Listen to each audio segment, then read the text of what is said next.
Running was never really part of the plan, but it came across my life later on. Even though in my younger years I wasn't an athlete, there were many aspects of my growing up that prepared me for it. Growing up on a farm is really tough. Every day is hard work, and you learn that sometimes you put everything that you've got into it and it's still not guaranteed to be a success. One hailstorm can destroy a year's work, and no one's going to feel sorry for you. You just have to pick yourself up again and try again and not lose hope. And it's that kind of mindset that I can now apply to my running as well. I've got a mental plan that I try to stick to on race day. So I will have pre-decided thoughts that I'm going to have on race day. I think for any person in any job, we sometimes underestimate how strong our mind is. And sometimes it's to our advantage and sometimes it's to our disadvantage. To me, I have the opinion that you have to take control of your mind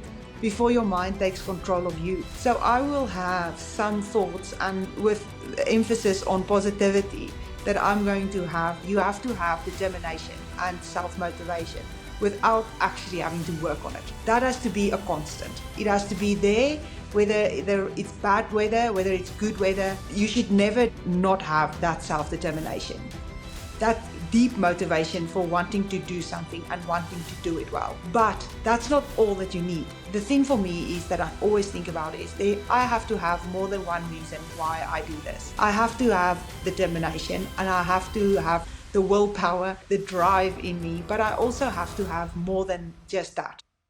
On the CEO Lens, we often have the privilege of having conversations with individuals that epitomize resilience, that have the growth mindset and understand how to get hold of their future. Today, we step out of the boardroom and we have a conversation with Gerda Steyn. Gerda has reset what it takes to be a success in ultramarathon. She's won the Comrades Marathon on multiple times. She's won the Two Oceans Marathon 6 consecutive times. And she continues to be a high performer that's breaking records and setting new standards for ultramarathon running. Her story isn't so much about what she's achieved, but how she's achieved it. From very humble beginnings on a farm, growing up, becoming a quantity surveyor, and discovering her talent at a very late age, as old as 24, is very unique. And so today we unpack what did it take for her coming from a small farm, studying quantity surveyor, and actually leaving the corporate world and ultimately becoming a world athlete that can compete with the world's best.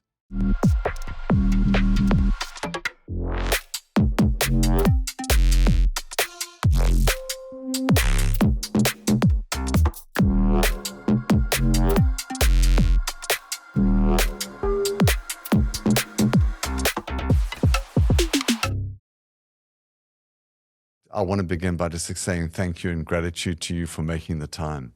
No, honestly, Paul, it's my pleasure. I mean, Cipla has been nothing but good to me for such a long time, for many years now. So to come on your podcast and to share a little bit of my story and journey, it's a pleasure and it's not a bother at all. Wonderful. In fact, the last time we met, Gerda, it was in Sun City, and you had just completed your morning training. And the sales team from Cipla were all gathering together to go with a 5K run with you. And I remember very clearly you arriving with Duncan, your partner, and just as you walked up to the team, just the energy and the excitement you created, just being present there. And it became very evident to me how much you are loved and admired as an athlete in South Africa. And, you know, as often it's very easy to have admiration for the Springbok team, both as a team, as individuals. But for you as a solo runner to have built such a strong connect with South Africans is truly remarkable. It was quite clear on the day just what love and esteem people held for you. Thank you, Paul. It's a huge compliment. I appreciate it so much. And for me, when I started running, honestly, I had no idea what was waiting for me, what it would turn into. I literally just started as any other runner, wanting to get a bit fitter and wanting to make friends. And then it suddenly turned into something more, and it just grew and grew. But that sort of sense of community and still feeling like I'm part of the core of what drew me to running, it is very important to me, and it makes my entire career and this journey so enjoyable, and so much it gives it more meaning. It is an individual sport. It's just me out there on the road most days, but this kind of community feeling, and when I get the opportunity to share it a little bit with others, it really does give that depth, and I can't imagine it without that kind of support. It would be really so shallow, really, to me, if it was just for me, and if it was just for my own feeling, satisfaction, and yeah, if I didn't get to share this with anyone else, it wouldn't be what it is today. And sport in South Africa plays such a critical role. We face so many challenges in the country, but somehow our sporting prowess just really, resonates with everyone in the community. And I think when you line up at Comrades on that line and your legs are probably shaking, I'm sure you're so aware of the fact you're carrying so many people's hopes and aspirations when they see you line up there at the start as you do every year.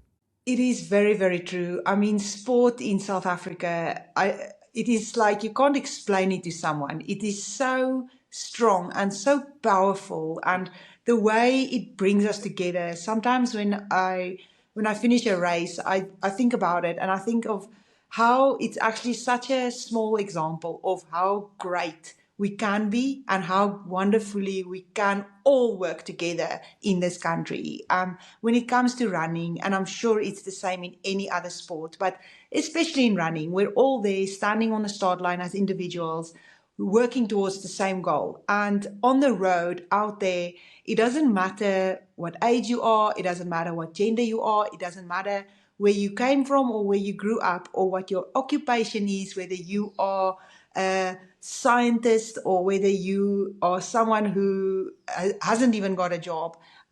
We are all there working towards the same goal, and we work together and we motivate each other and we spur each other on. And when someone is struggling and I'm feeling good, I can give him a word of advice, and the opposite can be true as well later on in the race. But it also doesn't just stop there. It is so inspirational, even if you're not a runner, even if you're not into sport yourself, but you just support from the side or watch it on TV. It is really, really powerful. And for me to be a sports person and to be the person who is on TV wanting to win the race or lining up for a big competition, I feel sometimes like I do carry a little bit of a responsibility to make sure that I show the spectators how wonderful it is and how strong it is, and to use that platform in a positive way, to not keep it, like I said earlier, also for myself, but to share it and to only do good with the talent that I've received. It is a responsibility, but also it is just such a privilege. And nothing makes me more proudly South African than to line up on a race and have that support that literally feels like the entire country is behind you. It's interesting because when you reflect on many other sports, often they're admired for their talent. But I think with ultra runners like yourself, I think people admire you for your courage. It takes huge courage to line up knowing that you've got 80, 90, 100 kilometers ahead of you, and it's lining up with a very stiff competition. So I think probably a lot of their admiration comes from that as well. I think so. I think running is quite, in a way, unique, because when you think about, if any person think about their own lives, somewhere in your life you've had the opportunity to run. You've had the opportunity to line up, even if it's when you were in primary school against your classmates. We all have a fair understanding of what it takes to run. And then, of course, endurance running is also a whole different game and a whole different area. But sometimes we can be very passionate about something like, let's say, rugby. But I myself have never tried to play rugby or golf or tennis. but I'm passionate about it. However, running is so inclusive, and running is really for the masses and for everyone. They say all you need is a pair of shoes, and therefore I think the admiration for endurance runners is quite unique as well, because individual people can really put themselves in your shoes, and they can have a fair understanding of what it takes to line up for a massive race like that. And it's also not just about the race day, it's also about all the preparation that went into getting to that start line and being ready to give it your all on this specific day. Heather, you mentioned primary school, and I think that's quite informative, because when I looked a little bit into your history, and I think you had almost like 10 kids per year, and it actually made me start to think, maybe this was quite a critical foundation for you in terms of becoming an ultra athlete. And maybe you want to talk a little bit around that, and what was it like growing up in a school like that, and what role did your parents play in terms of setting your mind and setting the mindset that you have today? Yes, that's absolutely true. The town I grew up close to is called Bothaville, and actually I didn't even grow up in the town. I grew up on a farm outside of the town. So yeah, really small community, very much a small town environment that I grew up. My school, primary school, I think had just over 100 children in, and high school was also Bothaville, where there was around 300 children. So yes, a very small environment that I grew up in. And at the time, you know what it's like growing up. You always think, oh, one day I'm going to live in a big city, and one day I'm going to change this and I'm going to change that. But I must admit that growing up, I had no idea that running will become my life or my profession. I always enjoyed sports. I always loved playing netball, playing hockey, even athletics. But to be honest with you, I never stood out in it. I never really made any significant performances or made any teams that was noticeable. So it was just really for me about fun. My parents also, they encouraged us as kids. I've got also 2 siblings, and they were always very supportive in our lives, in not just sport, but also academics and anything else that we endeavored. So it was just that sort of support that we had, but never really being pushed very hard into a direction, which I today am so grateful for. I probably myself don't realize how important that was for having a long career in sport now. I never felt like I burnt out when I was a youngster, when I went through my school years. I even went to university and finished studying as a quantity surveyor, and I started working as a quantity surveyor in Johannesburg. So the running was never really part of the plan, but it came across my life later on. And I feel like even though in my younger years I wasn't an athlete, there were many aspects of my growing up that prepared me for it. Growing up on a farm is really tough.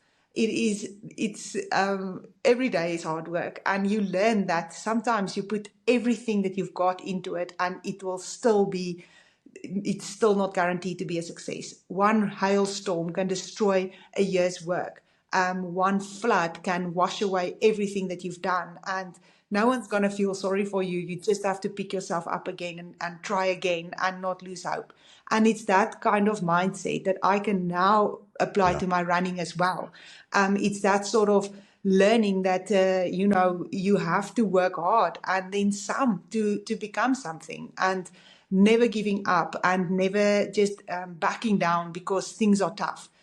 Always looking for positive aspects, looking for the positive side, learning how to grow from a situation, and also never ever to get too ahead of yourself if something goes well.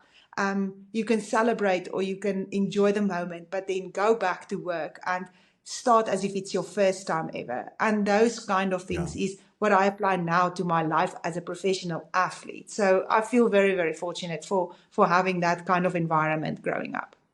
So it's interesting because there's a lot of science now that shows that early diversification and late specialization creates elite athletes. In fact, very few athletes, less than 10%, when they're younger, actually demonstrated the skills that later set them apart. And this concept of diversification very early actually appears to be a hallmark of success for elite athletes. And if you look at someone like Roger Federer, also South African connections, hence why I'm leveraging him as an example. I mean, he had passions across soccer, badminton, basketball, table tennis. In fact, he played football late into his teens before he really moved into tennis in a big way. So I think it almost becomes a foundation of building a diverse set of skills, a diverse set of abilities that later on form a strong foundation. And I often wonder if we can't do more for our children by actually slowing down that need to rush them towards specialization too early. It is a very interesting point, and I've read similar statistics that often children who show real potential and real talent, they get to a certain age and they've just burnt out, and there's just nothing joyous about it anymore. It's just a chore, and they don't ever become an adult of what they did, what they showed as a youngster. And it is, I think, I'm not a parent myself, but I can't imagine how difficult it is to find that fine line. If your child is showing talent in swimming or tennis or whatever it is, of course you want to have them perform at their best potential, not actually thinking that you'll harm your kid, actually wanting them to excel. And sometimes that's just not the right. It's just not the right recipe. To me, I think it's way better to just be naive about what you do as a child and just play instead of thinking about performance and competition and such a competitive environment. It's interesting because it seems to me that you were never forced into the sport, but you were given the space and time to fall in love with the sport. And I think that love and passion for the sport has sustained you over a very difficult career where you faced some stiff competition and running some big events year on year and setting, new goals. I think even in a business environment, you often see how people start to become very early specialists, ultimately end up being experts.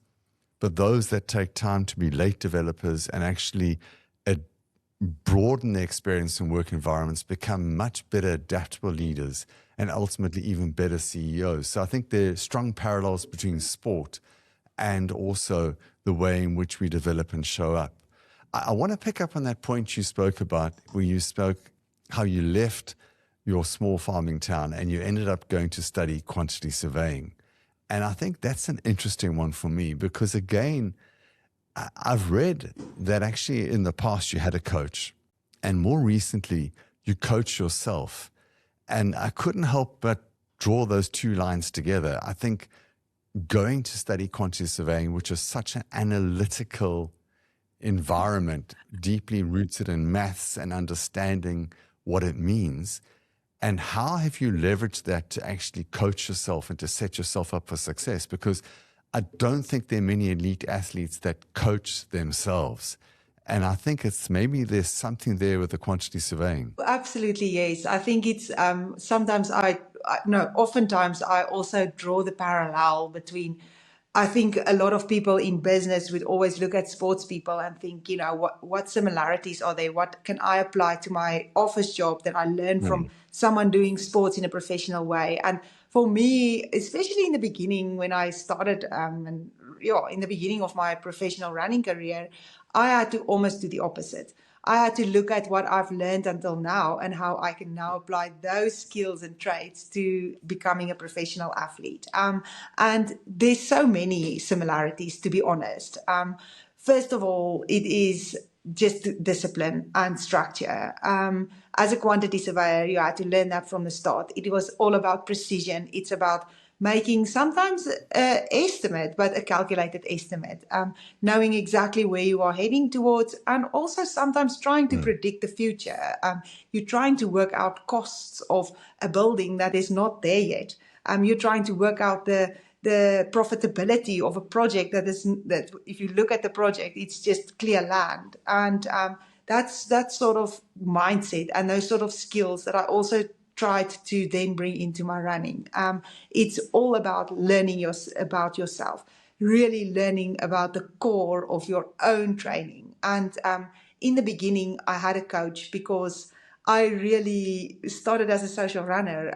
My friends and my husband was the people around me that was advising me as to how to become better in running, but none of them had real experience with being a professional runner.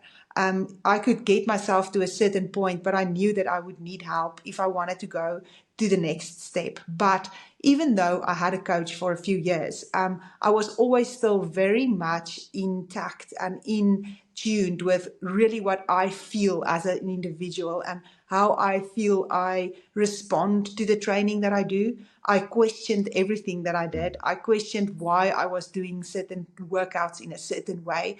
I wrote down, I have handwritten diaries of since I started running every day what I do and how I felt, and I monitor it. And it got to a point for me as a runner where I felt like I will be better off if I were to do it myself, if I go on how I feel and also not have that sort of, someone who I feel is not always really, really in tune with how I feel. I felt like I got to a point where I had enough knowledge to know what is right and wrong for me and that I can do it myself. So it was quite daunting in the beginning, but to be honest with you, it was also so freeing and also really, really very satisfying, especially when it goes well.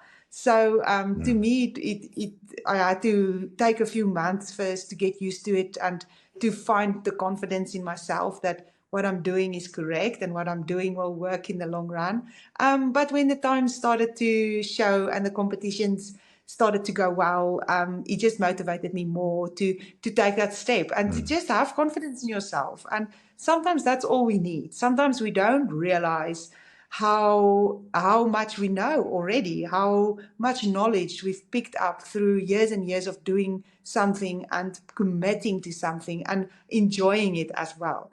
And that to me has been the real reason why I'm able to do it myself now, is because from day one I was really in tune with what I'm doing and why I'm doing it. So it's just really it's a joy. And nowadays I don't just wake up in the morning and think, I feel like doing 16 kilometers or 25 kilometers. I still work out a plan. I still sit down long before the competition and write a program as if it's coming from a coach and try and stick to it, but then make the adjustments as and when it's needed. Every year, when the Two Oceans Marathon comes around, I find myself on Constantia Neck waiting for you to come by. And it blows my mind away that you come over the neck and you got the biggest smile on your face. And even people are shouting your name, you still take time to wave and to smile, and you don't even look like you're putting energy in. But it often makes me think, what's the balance between self-motivation, will and intent, versus process and discipline and systems that gets you to that place where you can summit over, Constantia Neck with that smile on your face? Because I think often we as just mere mortals think, okay, it has to come down to my determination and my willpower, and I've got to be responsible and I have to show up every day. But what I'm listening to you and hearing from you, actually that plays a very small part. I think that part is very, very important, and that has to always be there. Determination has always got to be there. You have to have determination and self-motivation without actually having to work on it.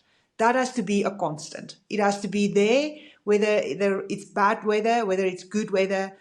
You should never not have that self-determination, that that deep motivation for wanting to do something and wanting to do it well.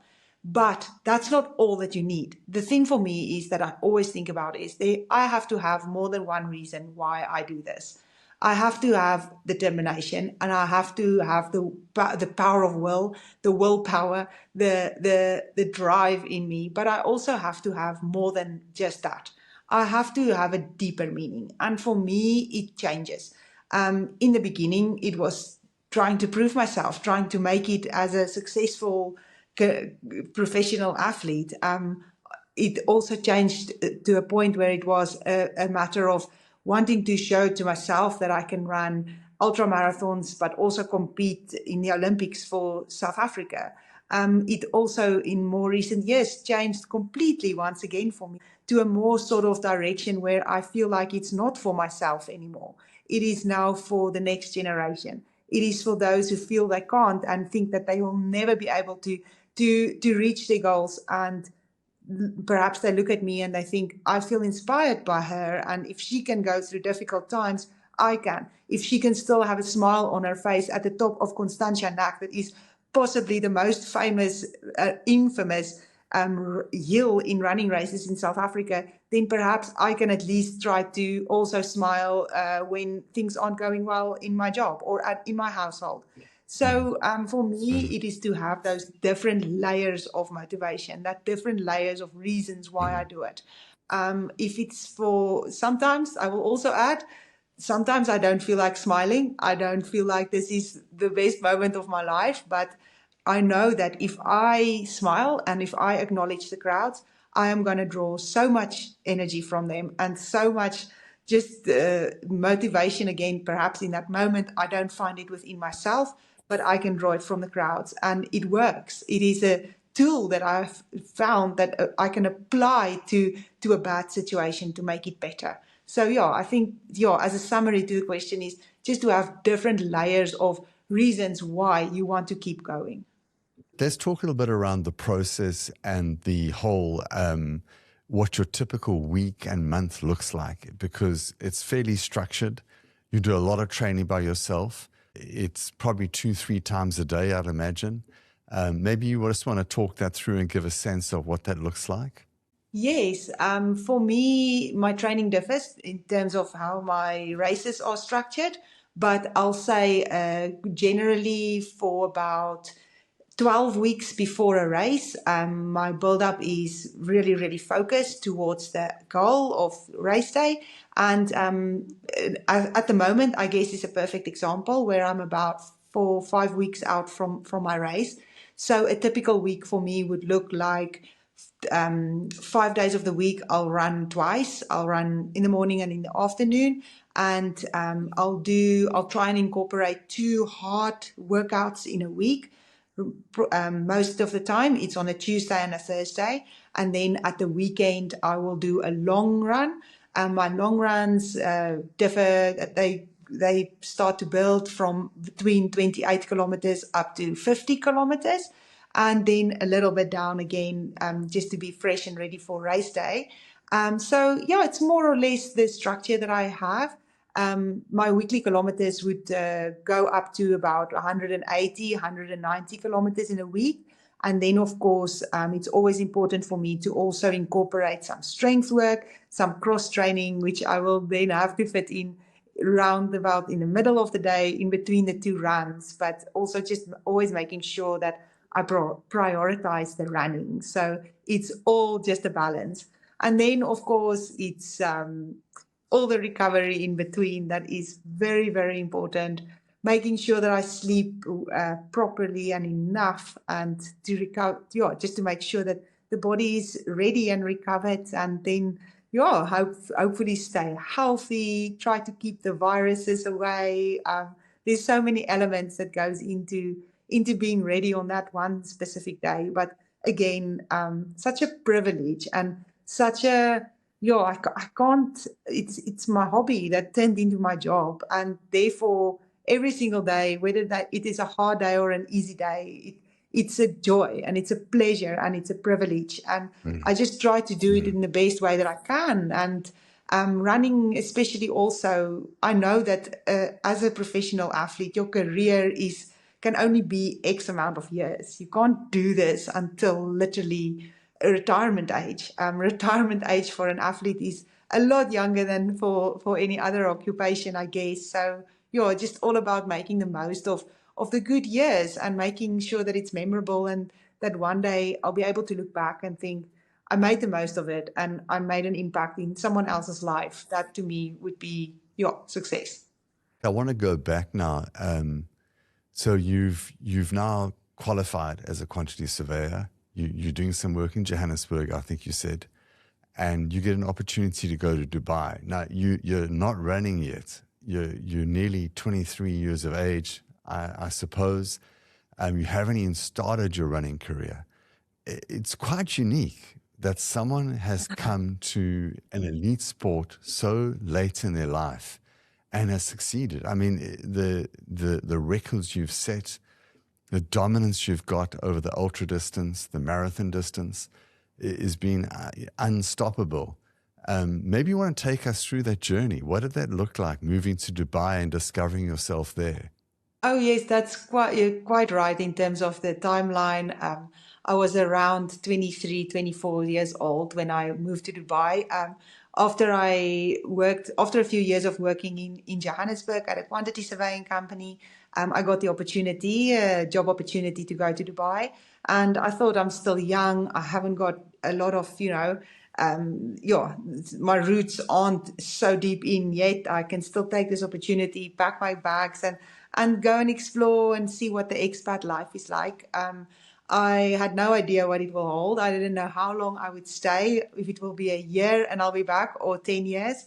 I had just an open mind about it, but all focused on, of course, my life and my career, building my career as a quantity surveyor. At the time when I was working in Johannesburg, for instance, I always knew that I enjoyed running. I can remember even going to the office, packing a bag to go running after work, because it will be about a little bit too late when I get back home. And so I knew there was an element in me, knew that I enjoyed running.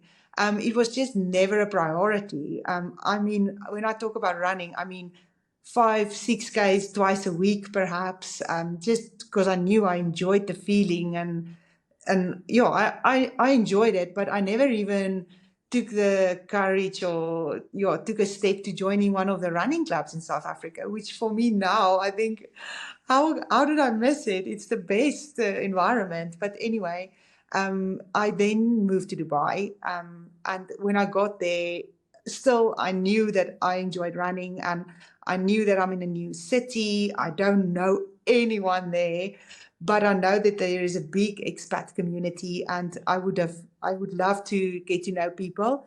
And a colleague of mine at the time, also a South African, suggested that I go to the local running club, which is only just a few kilometers down the road. So I didn't have a car, so I could jump on the train from my office to close to where the runners train in the evening, and then join the running club. So that's how I started. I just joined the running club for the first time.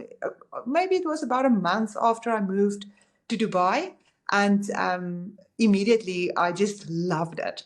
So on the first night that I arrived at this running club, I met a group of people from all around the world, some South Africans, some Australians, some British. But it's just a coincidence, or what to me felt like a coincidence. They all were training to run a marathon in order to qualify for the Comrades.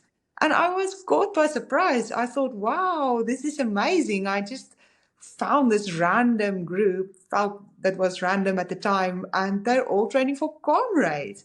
And for me, I knew, of course, about Comrades, like every other South African who wake up every morning and watch, or every year on the morning of Comrades, and watch the race. But that's as much as I knew about Comrades, not thinking, I'm going to run it. So that's where it started. And immediately I became friends with this group. I started running with them. I started following their training that they were doing at the time in order to qualify to run the marathon. And to me, that was really, really exciting. Not only did I make friends, but also I found this like quite, refound the passion that I had, that I thought I had for running. And I just really it was like it just came out. And I started running with them and training with them. And really, it was quite, for them, it was quite remarkable to see how quickly I made improvements. For me at the time, I didn't really appreciate it. I didn't really understand what the hype was about. To me, it was just I didn't train very much. Now I'm training more, so of course I'm going to improve. But for the runners who's been running for many, many years, they kept telling me that they've never seen improvement so rapidly. And it was really encouraging for me. I thought, wow, this is so good. But it was difficult also at the time because my work was long hours. I was new at my job. I couldn't just say, I'm off for a long, long run and the job is actually calling. So I had to just balance it really, really precisely. And before I knew it, I signed up for the same marathon as them, which was only in about 2 months' time. And I just did the training without thinking about it, just following what they told me to do and following and going for perhaps a run in the mountains with my newly made friends. That was all very, very exciting. And the marathon went really well. So, of course, I got roped into signing up for the Comrades Marathon, which the naivety ignorance was a real bliss there because didn't know a clue what I was getting myself into. But I just loved the journey and I just loved the running. So even at that time, I didn't anticipate to making this my career, but I just knew that this is something that I want to have in my life. I want running to be a part of my life and my lifestyle, and the rest we'll see how it goes. But the improvement kept going in the correct direction. So it did after a few more months, after another year and a half, it did sort of start crossing my mind that, maybe I should try and make something out of this. Maybe I should take it more seriously. Maybe I should focus more on it. What if I really do have a talent for making this into something big? And that's how it all started. I mean, when I look back now, it was over a very short period of time. But at the time, it didn't feel rushed. It just felt like I'm reacting on what I see in the training and taking the next step and setting the goals a little bit faster next time. So, yeah, it was all a very, very exciting journey. And it came to a point where it was an actual reality that I can now try and actually be a professional athlete. And it didn't come without challenges. I mean, it wasn't always just a straight line. There were many, many times where I doubted it, and sometimes when the performances just didn't come to how I thought it would do.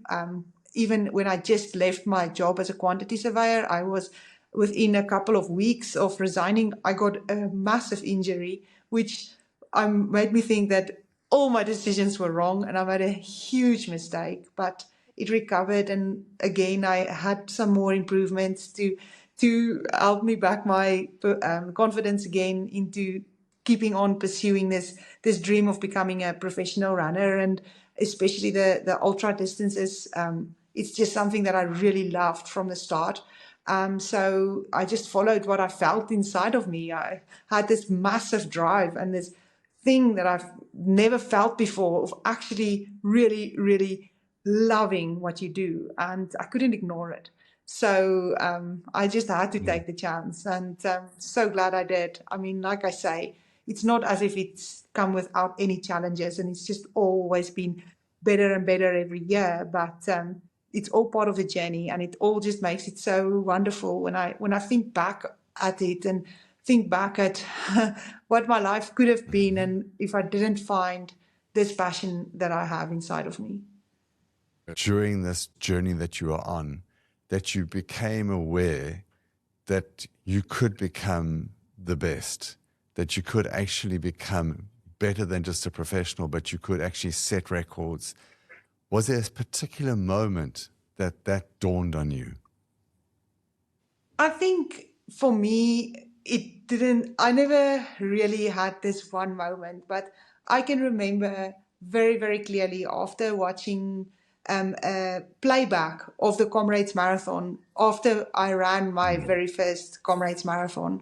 I watched the race with who wasn't at the time my husband, but who is now my husband.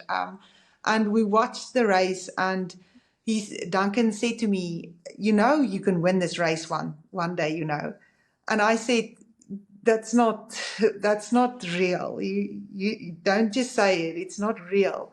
And he said, I'm not making a joke. I can see what you are doing, and I can see how you're training, and I can tell you now that you can win this race one day if you just put all your efforts into it. And that moment to me is one that I remember now, because I feel so lucky that I had someone who believed in me before I believed in me. And that made a huge difference for me, and it stuck in my mind. Maybe I didn't believe it at the time, but it did get stuck into my mind, and that seed was planted. And that to me became the goal. It became the end goal, and it became a matter of, okay, what do I need to do now to get there? Because someone thinks I can do it. Maybe it's true. If someone else who perhaps won the race already didn't know that they would do it one day, and why couldn't it be me? So that was definitely a moment where something in my mind perhaps changed, and I realized that I'm not playing here. This can be something life-changing and something so big. And your progression on the Comrades Marathon, how did that go from the very first one to when ultimately you ended up winning it and going on to really consistently winning it? What was that like? What was the outcomes? The outcomes have been really progressive. So in my first Comrades, it was really just a matter of, it's the first time I've never thought I would do this, but here I am, and I finished the race. I was very, very pleased with my time and my position at the time as a complete social runner. I think I was 56th or 54th female across the line. And I then wanted to, of course, improve.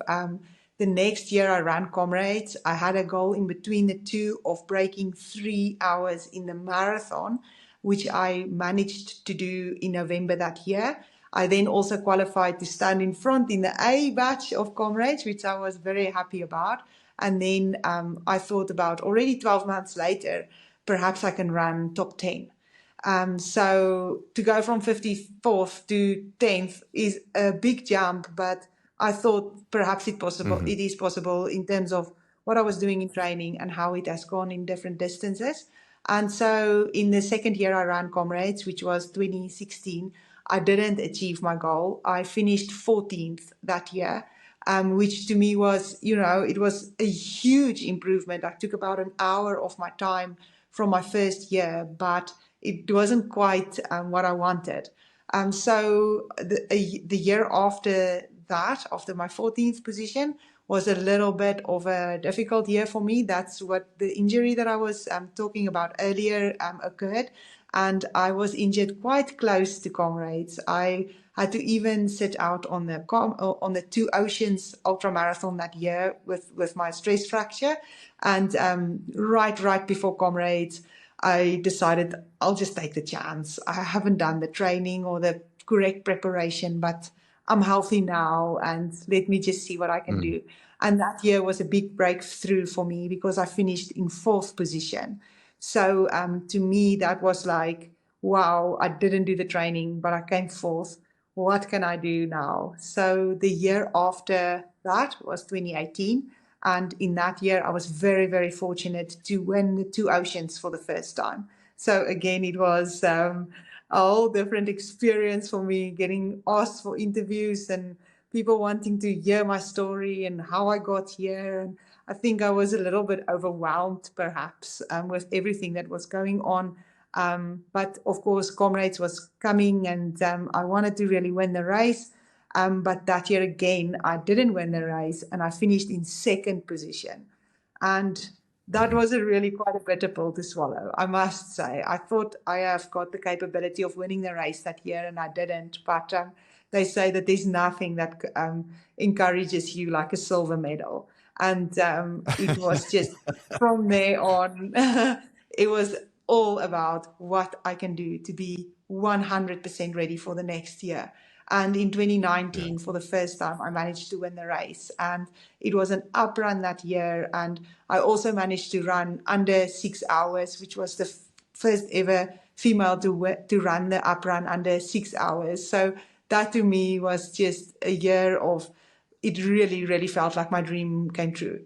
So since 2019, I then, of course, we had the cancellation of the race in 2020 and 21. That, in a way, it allowed me, it was the Olympics that year, so it allowed me to focus a little bit different on the marathon and other distances. And then in 2022, I didn't run the Comrades Marathon. I also still decided to keep my focus for a little bit longer on the shorter distances, which to me, it was such a mess. I really, really didn't enjoy watching the Comrades from home. I thought, no way, never again. I want to be there. I want to run this race that I love so much. And so since 2023, I've also managed to win the down run and the up run again in 24, and then last year again the down run. So it has been a great improvement and a progression.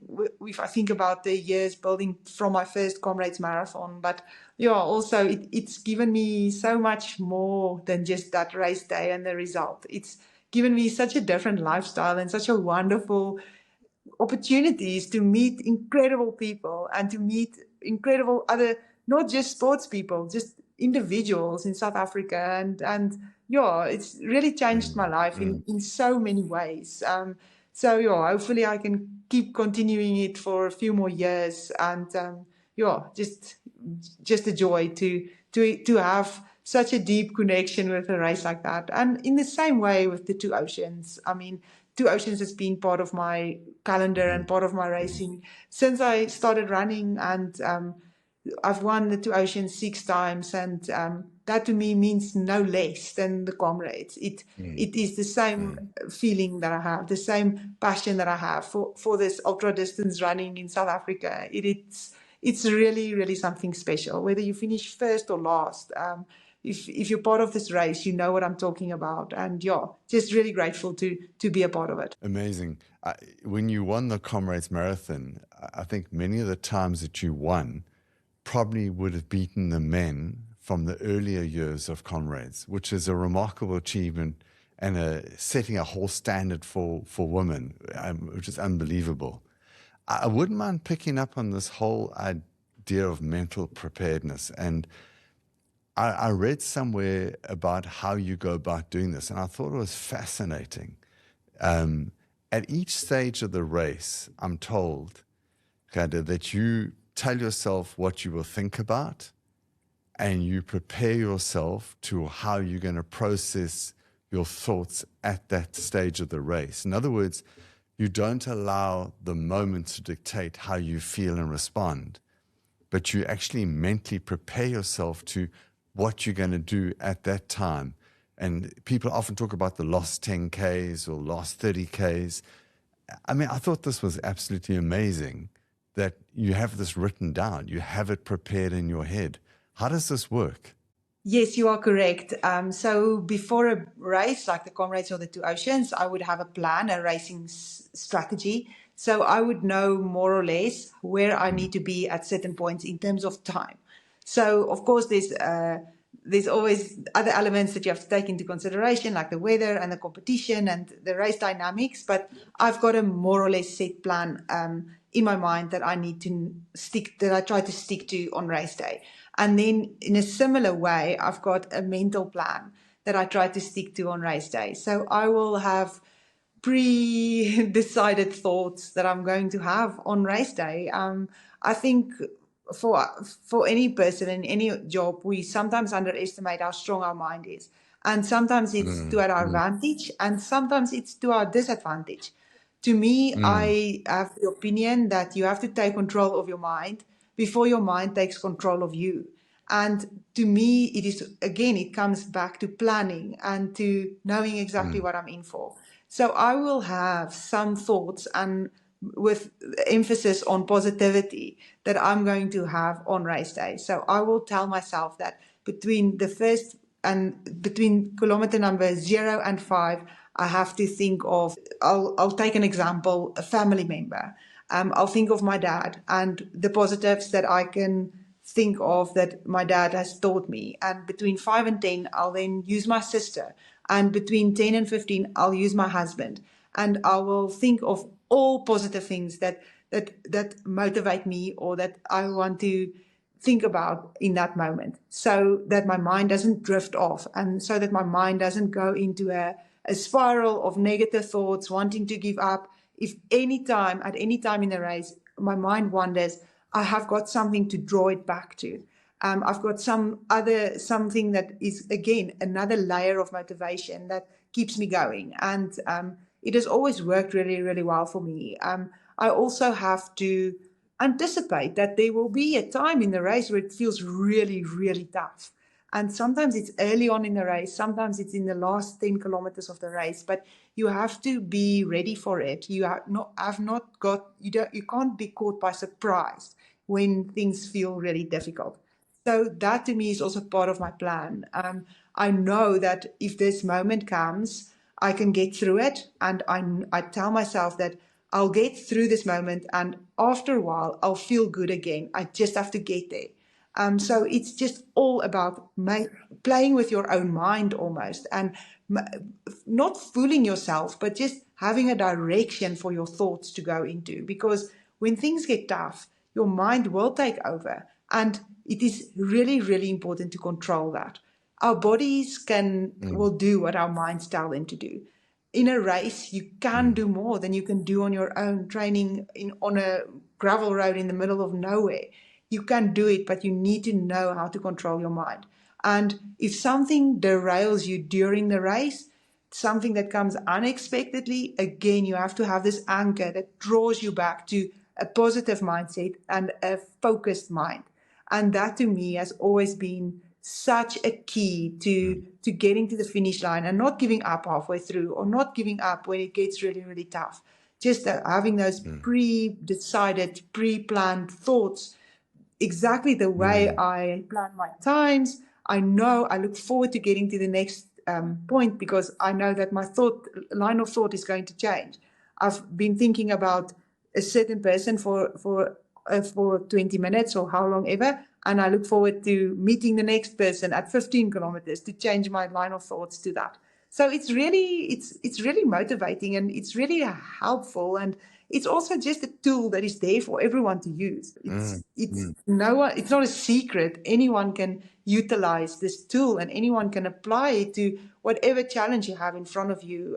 Is to really just try and control the mind, because like I say, our minds are so strong and so powerful, and it can steer us into a direction. So it's best to make sure it's the correct direction. It's a remarkable skill. And if you think about it, to predetermine your emotions and your responses to a particular situation before you get there. Because I think we all know we tread well-trodden paths where circumstances show up and we have these gut emotional responses, which maybe we later regret. But actually to take agency over your thoughts and say, no, hang on. I'm going to predetermine how I respond. I'm going to predetermine how I'm going to show up. It gives you a lot of power in that situation to control it and not let the pain or the moment take you over. And I think it's a life lesson for all of us. And I think it clearly shows, we go back to the conversation. You don't have a coach, you coach yourself. I don't even think you probably even have a mental coach. I'm sure this is probably a skill set that you developed from very, very young. And that determination to succeed, the determination to do well, it's always been there. Am I right in that regard? I think you're absolutely right. I don't think that running really, perhaps running brought that out, but I'm sure that it was always there. I'm sure that when I was writing exams, I had a similar similar mindset. I had a similar way of processing a difficult situation.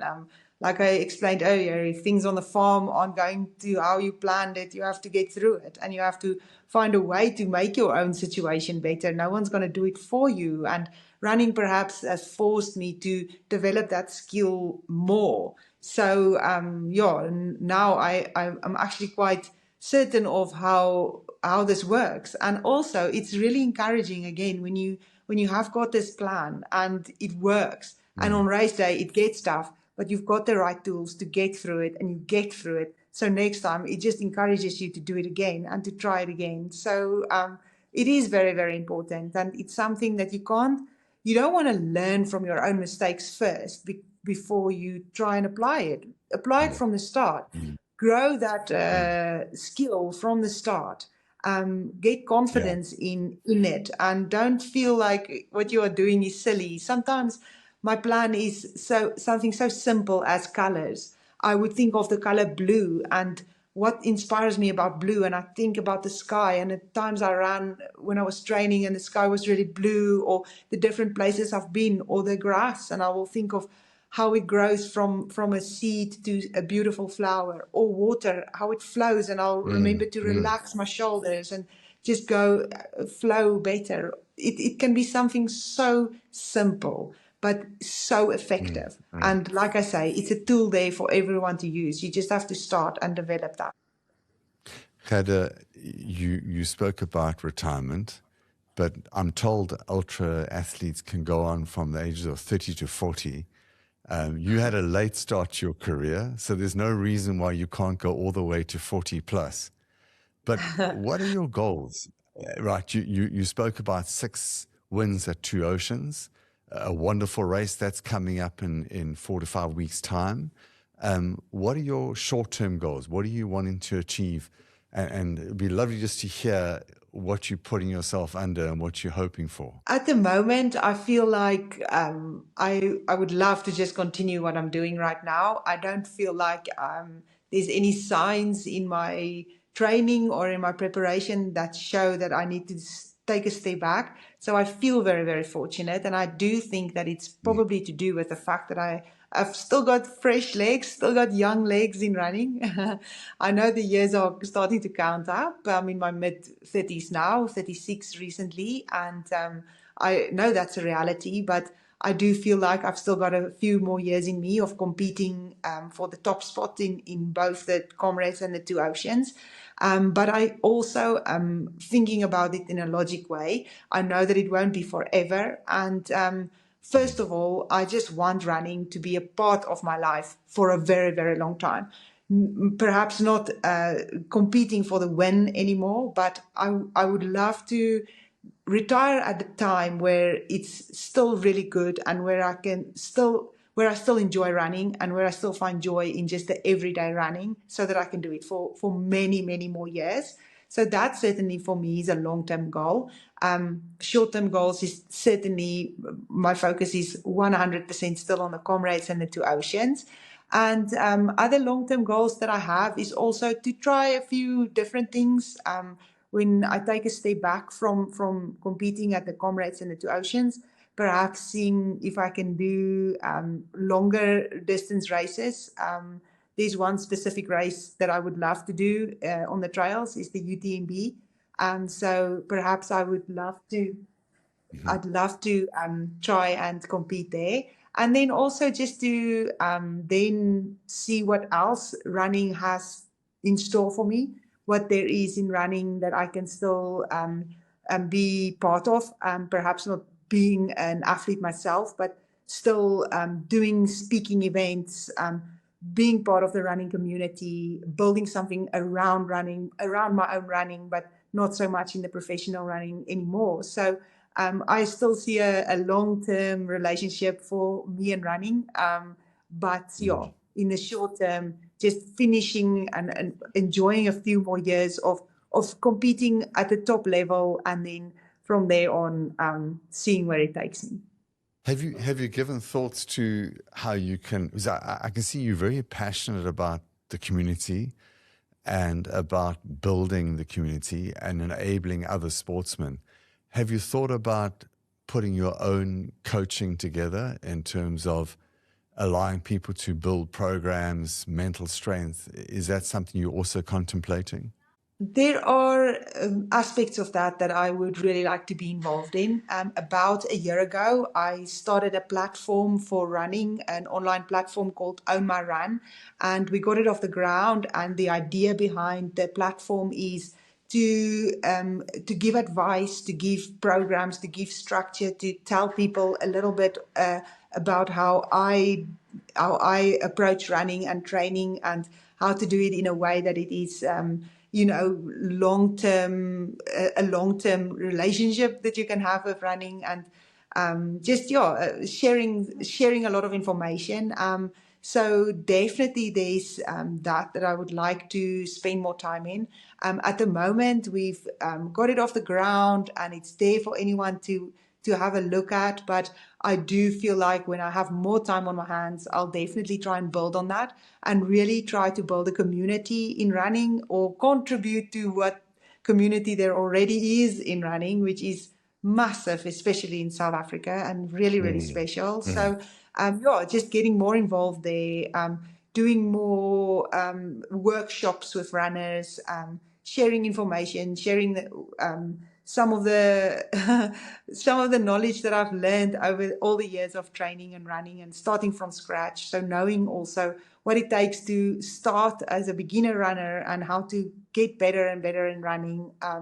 That's definitely something that I would love to be involved in. And I'm sure that when I have more time on my hands, that will grow into something bigger. I'm gonna end off with a couple of quick fires, but I think you probably need to go and run or do some strength training now. So I'm standing between you and the next set of exercises. But a few quick ones. The first one, your favorite place for a coffee. I think you're quite passionate about coffee in South Africa. Where is that? Post race. Of course, yeah, for sure. I am very passionate about coffee. I have coffee first thing I do in the morning, and I love a coffee after my run as well. And my favorite spot for a coffee is the Bootlegger in Bantry Bay. I have to ask you as well, when you run, do you like to run free of your watch, or do you watch it quite carefully? I don't ever run without a watch. I do like to know what I'm doing and how far I'm going, and I like my statistics. So perhaps it's coming from the quantity surveyor in me, but I do like to keep track of what I do. Favorite snack? Oh, that's a good question. I'd say biltong. You're quite disciplined with your eating, if I recall. Big chicken and rice eater, I imagine. Big chicken and rice fan. Absolutely, yes. Pre-race meal, it's tried and trusted. I'm going to end off with a very difficult one. It's probably an unfair question to ask you, but your favorite race? It is very, very difficult to choose between the Comrades and the Two Oceans. But if I really, really have to say, I'll probably say the Comrades Marathon. And Gade, if I can, you're so well supported every year. People prepare slogans, they prepare boards. What's the funniest one you've seen on your run so far? I saw one recently that said, no stain, no pain. Thank you so much for the time you've given us this morning. Particularly the life lessons you've taught us. I think whether you run or don't run, there's so much to take from this conversation. And even in a business setting, I think for leaders and emerging leaders, there's so many good life lessons from, the early specialization versus the diversification, the mental and mind strength. I think they've all taught us a lot. And I want to thank you for sharing so openly about that. I also hope that your legs hold out and your passion for the sport continues, and that you have many, many more successful years, and that you exceed even your greatest ambitions. And we want to wish you a lot of good success for the Two Oceans, and we'll be backing you and supporting you. All the very best. Thank you so much, Paul. I really appreciate it. And I appreciate that you also take time out of a very busy schedule to put these talks together and to try and just get the word out and inspire someone watching and listening to it. So yeah, it's an honor to be on your podcast, and I really, really thank you for the very kind words. Thank you, Gerda.